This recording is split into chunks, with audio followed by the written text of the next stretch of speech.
very good morning to you. The week has just begun and you are watching Youth and Politics only on Y254 TV. Why in the morning? I am Hilda Wadibi, like I have just said, but make sure you do slide into our DM. The number is 22162, start with YM254. And it's about that time we talk about what's happening, the state of affairs in our country politically. And today in studio with me, I have the youth properly represented here, and I'll allow them to introduce themselves. Let's start with you. Thank you very much, Hilda. I'm so happy for having us. My name is Sente Olesadera from Narok County. I'm the youth governor, and we work for an NGO called Youth Governance Kenya. Is a countrywide NGO, and what we try to focus is to impact the youth, to tell them their rights, and try to fight for space in this country because we feel the youth are marginalized. Thank you. All right. Thank you so much for hosting us this day. And my name is Robert Sigei, the Youth Senate of Kenya, County Representative to Narok County. And the Youth Senate of Kenya is a youth-led organization, non-governmental organization, which aims at empowering the youths in Kenya. It's a network that is across the 47 counties of Kenya. And so our main role is specifically youth empowerment, to see that the youths benefit from what is enshrined to the youths in the Constitution of Kenya. All right. Ivy? My name is Ivy Kimuthia, a student at Kenyatta University studying law. And like my colleagues have mentioned, among other things, today we are here to discuss matters pertinent to the youth and how we can be granted our share of the national cake as it is required by law. All right, thank you very much for coming. Karibuni Y254. So let's start with some things that are happening in our nation as per now. Now, we've gotten some information that Kivuta Kibwana is saying that Wiper party leader, which is Kalonzo Musyoka, is now ready to work with the government. And Kenyans have a lot of mixed reactions considering Kalonzo Musyoka's previous watermelon reputation. So we'd like to understand from the youth representatives, what do you think about this particular move? You know, they say the boss is always right. And I think Kalonzo is pro the handshake. And Baba did the handshake. And for the first time, Kalonzo decided to stand with Baba.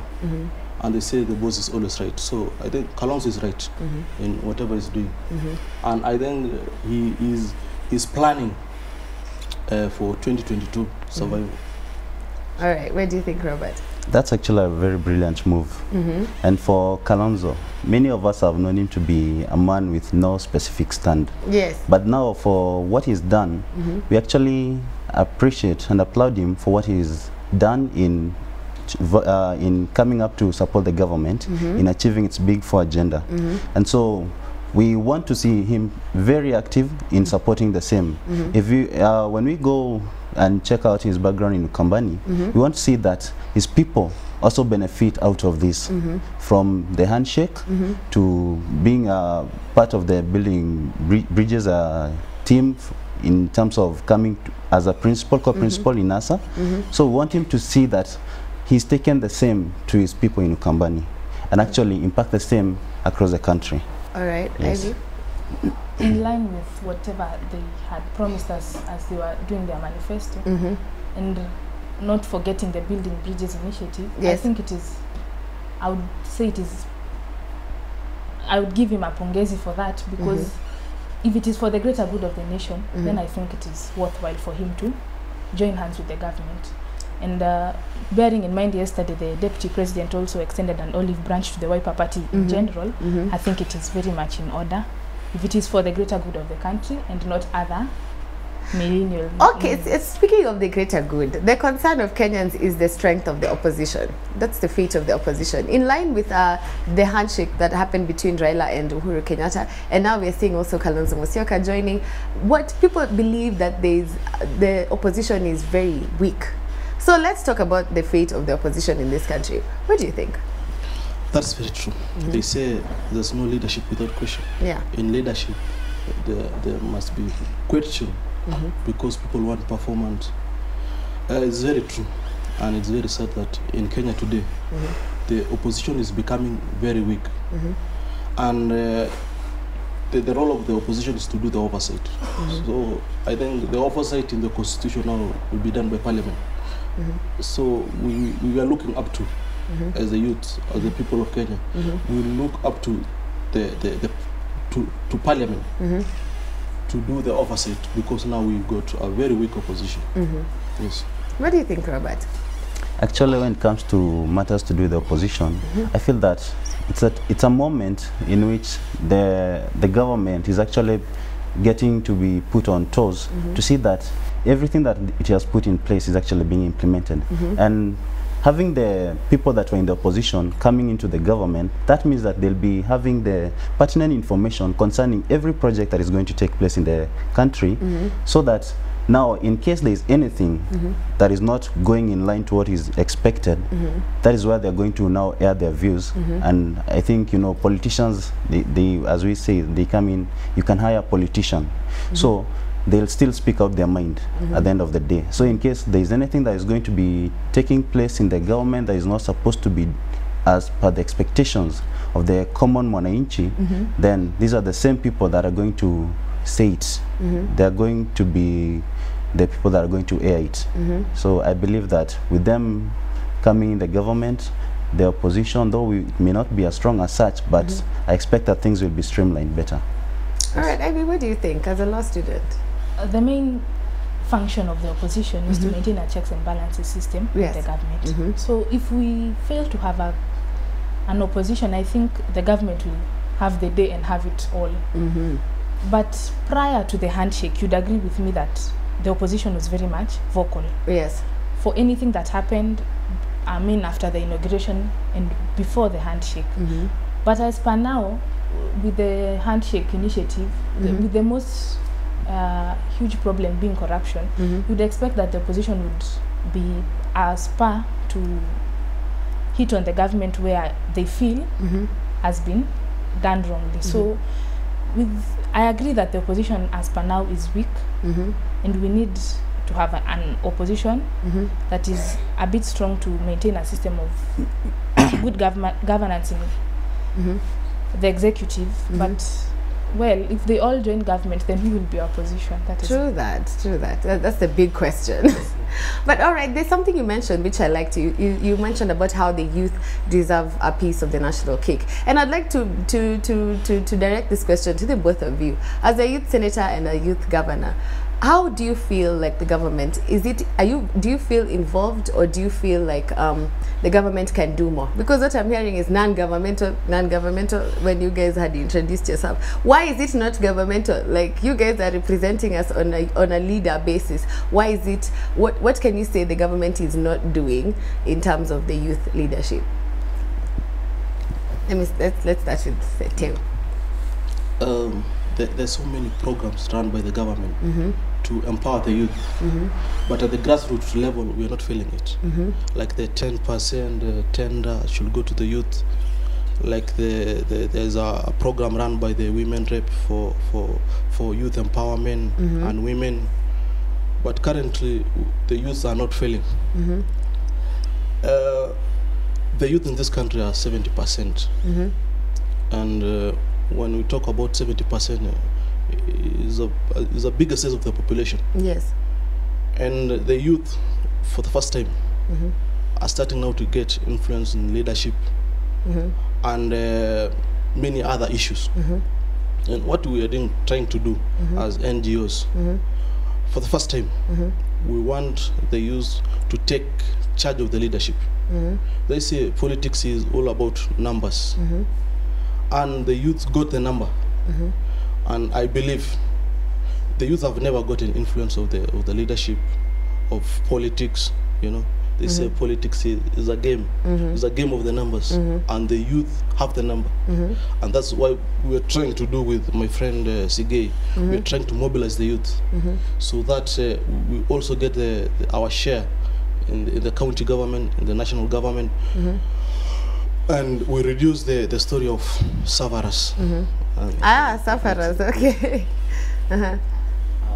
First, I want to give credit to the government. Okay.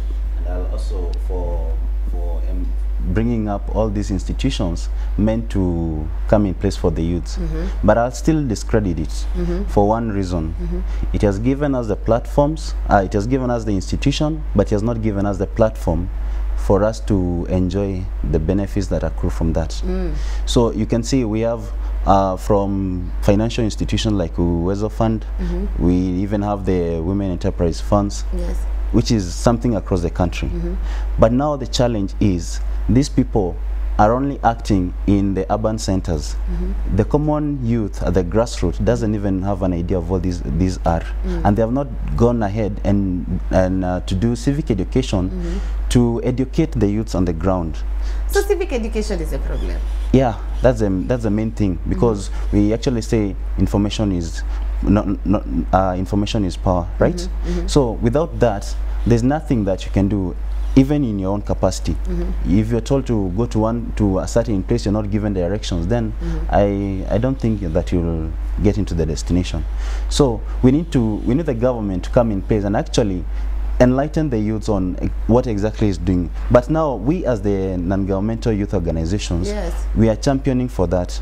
And for coming from Narok, we've been able to liaise with every department of the government, at least, and organize forums at the grassroots levels to see that the youths are able to come together as one, form groups, so that they're enlightened in this.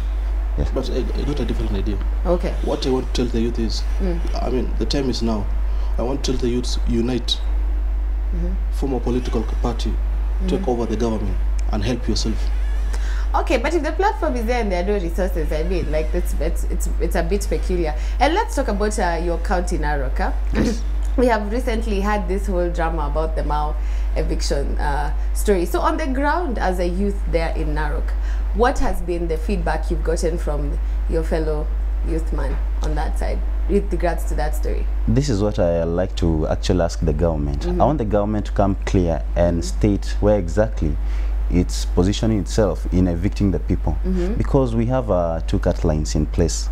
We have the Hassan Nur Hassan cut line, which actually comes all the way from its name is Sierra Leone, all the way to Losogon, Kapungenkoi areas to Ngoben. And then there is now the T buffer zone, which is inside. And what we made to understand is that this is a settlement area. So the government and what the deputy president actually told us, because I'm a resident of the place as well. Yes. This is what he said. And most recently when he came to Sogo, when he had an activity there, he said that those people that have encroached the forest should be moved out. We're in agreement with that. We're in support of the conservation. But there's something that we need to understand. There's a cut line and there's a T buffer zone, which was he himself with the president supported it, and it was established, which anyone living in that area understands that you're not supposed to go past the cut line. But now there's this other place in between the 2 cut lines, which they are degazetted it, stating that the people are supposed to can now live in the place and will be issued with title deeds. That was last year, or maybe if it was a campaign agenda, then we don't know. So at the moment, they're now evicting the people that have not encroached the forest actually, but are between the 2 cut lines. Oh. Yeah, so now we want to understand, are the people going to be evicted from the 2 cut lines? They move out of the former cut line, or what's the stand by the government? We need the government to come clear on that. Yes. Cut because line or no cut line, I think it should be done humanely. That is the main. Whatever the case, that's what we call him. Actually, even I'm sure you'll get to know there are people who are going to demonstrate today of the activities taking place there. We were there last week. The police shot the people that were there, that were actually camping. People were shot? Yes, someone was shot. We facilitated some of them to be taken to the hospital, on Megeni Hospital. I think those, if you go to that hospital, they can actually give you the records of the people that have been shot. Some have been beaten. The police in that place are actually taking the people. If they get hold of you, they take you to go and burning the houses of the people in the place. So that is the situation. That is the situation, and I think that you should just take your time and visit the place so that you can actually see what is happening on the ground. All right, all right. Besides what the government, through the spokesperson, the county commissioner, is saying on the ground, because he only receives information. But I don't think that someone who commits a crime will actually report it that he did the crime. Let me say something about Mao Forest.